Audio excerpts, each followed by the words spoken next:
এটা প্রতিটা রমজানেই বাজারে এই ধরনের একটা প্রবণতা আসলে থাকে। তো আপনারা জানেন যে নতুন সরকার গঠনের পরে মাননীয় প্রধানমন্ত্রী নির্দেশনা দিয়েছেন যে পুরো রমজানে যাতে বাজারে স্বস্তিটা থাকে। সেই উপলক্ষেই আমাদের এক্সিকিউটিভ ম্যাজিস্ট্রেটরা প্রতিদিন অন্তত 5টা থেকে 7টা মোবাইল কোর্ট হচ্ছে আমাদের এই শহরেই। ঠিক একইভাবে আমাদের নারায়ণগঞ্জের প্রতিটি উপজেলায় এই মোবাইল কোর্টগুলো হচ্ছে। তো মোবাইল কোর্টের পাশাপাশি আমরা আরও চেষ্টা করছি যে সমস্ত প্রতিষ্ঠান একটু ন্যায্য মূল্যে কিছুটা পণ্য দিতে পারে সেই প্রতিষ্ঠানগুলোকে উৎসাহী করা। আজকে এখানে ফ্রেশ কোম্পানি থেকে দেওয়া হচ্ছে, আরও দু একটা কোম্পানি এই কার্যক্রম চালু করবে, তার সাথে টিসিবির পণ্য সরবরাহ শুরু হবে।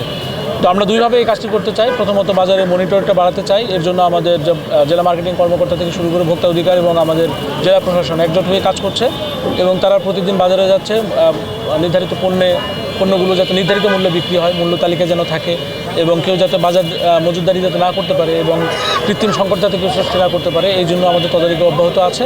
পাশাপাশি আমাদের এই ন্যায্য মূল্য দোকানগুলোকে আমরা প্রমোট করছি। সব কিছু মিলিয়ে আমরা আশা করি যে জনগণের জন্য একটু স্বস্তিদায়ক যাতে আমরা এই রমজানটা দিতে পারি।